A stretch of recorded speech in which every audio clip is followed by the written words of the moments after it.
The funding for this video is provided by the amazing members of my Patreon. Also contributions from viewers like you. Thank you. Yeah, I started from PBS Kids. What you gonna do? Fight me? Anyway, roll the video.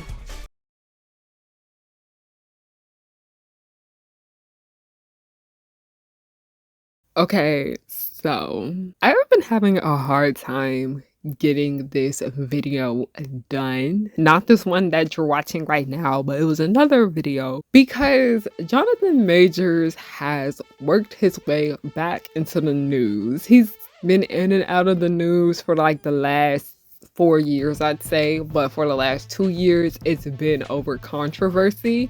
And what doesn't make this any better is because I recently had a nightmare about my user. So yes, this is bothering me significantly more now.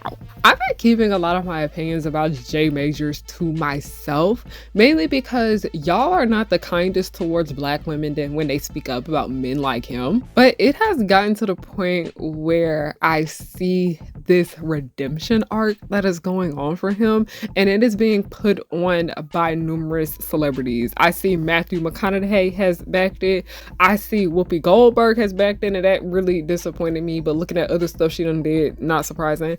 Michael B. Jordan, and even Tyler Perry himself. So I'm just gonna sit here and discuss why I think y'all, as in fandom, care more about fictional characters than you do real people. Because that is what this all comes down to. Why people still want him to sit here and play this one character from the MCU.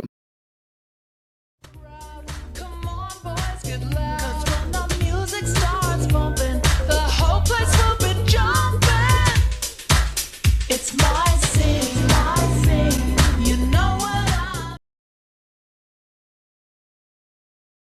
Hey y'all, it's Harriana and I'm back with another video. Hi, hello, how are you doing? My name is Harriana. Welcome to or welcome back to The Pirate Ship, also known as Harry Hook's Pirate Ship. I am the captain, you were not my first mate. I don't got no first mate because you want to know why? Bring your ear closer to the speaker so you can hear me clearly. No one's worthy of being the first mate. Hi, hello, how are you doing? My name is Harriana and I like to make content based on nostalgia and family and children's entertainment and all the issues that I find within those spaces.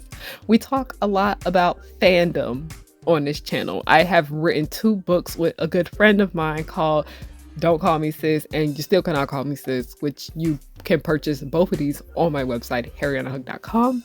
Fandom is something that I am very familiar with as it has done a lot of good for my life and it also has its problems. But the more and more I look into fandom, I realize that a lot of the issues that we have here mirror problems that we have in what we would consider to be the real world. And as y'all recently know, I posted that 2-hour-long video talking about a lot of the problems that we have within fandom spaces, specifically more in real life spaces that have to do with these conventions and these cosplay events and these parties and all of that. These are people that we're in community with that want to excuse or not want to accept the facts about this man because they like him as an actor. But I noticed that it is one particular role that plenty of people within fandom spaces, which isn't surprising because MCU has a big fandom, they constantly want him to play Kang.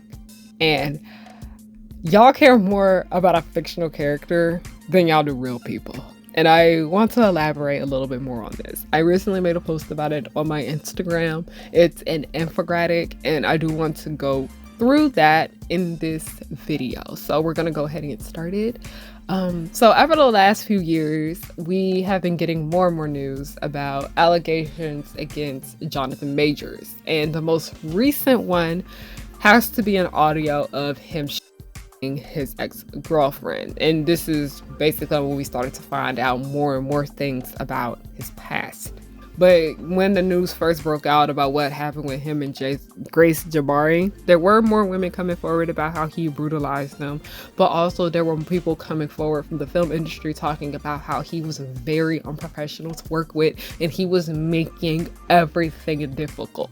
I'm sorry, but the way you behave at work says a lot about how you treat people in your personal life. So that right there, I took very seriously. More and more news kept coming out. More people were more so concerned about what this was going to do to his role of Kang in the MCU films versus if the victims were going to get help or not. Like, more people were more so concerned about a fictional fucking character than they were about the real people behind the scenes. And as I had wrote here, I said, as the news came more about this in the timeline, people were concerned about Kang in the MCU than they did have empathy for the victims. This kind of behavior is disappointing, but it's not surprising. And as I had mentioned earlier, it's disappointing because there are well-established actors in Hollywood that were like thinking as though he should be forgiven, that we should welcome him back in open arms. And one of these people had to be Michael B. Jordan. And Michael B. Jordan has been known to be saying some stupid stuff before. So this isn't surprising, but it's very much disappointing because I feel like he is failing to see how serious this is. But it also just goes to show you how Hollywood just protects people like this, but the Black community protects people like this too just as well. Because in my video, I was talking about how Black fandom keeps getting worse. This is some of the behaviors that we see over there. It's not surprising, but very much disappointing. But fandom tends to do this when it comes to allegations that are similar to this. And I'm using a lot of language where I am censoring myself because I need to be paid for this, okay? But they are frequently more worried about how this will affect the art than it does the victims.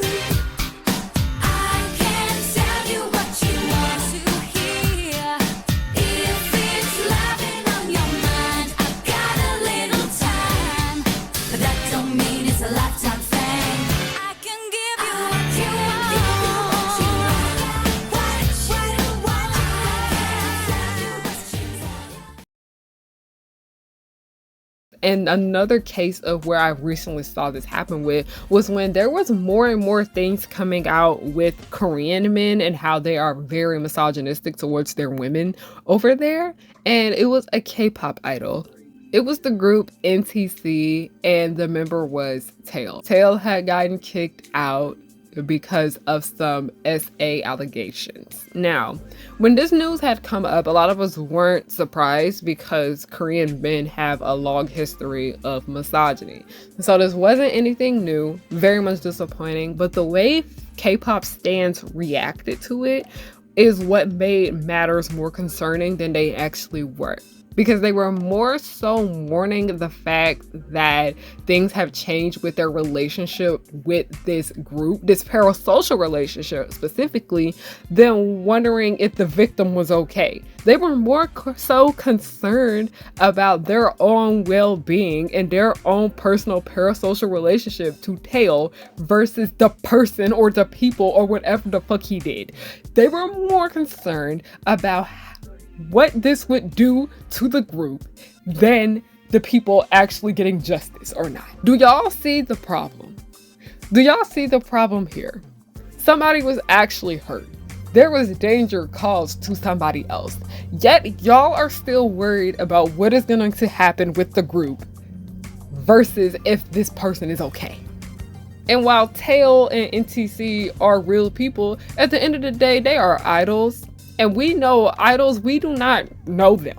We don't know them. We know kind of like a fictionalized version of these people, especially when it comes to K-pop stars. They basically are kind of like fictional characters to a certain extent. We see this painted image of them. We see this heavily curated image of these people.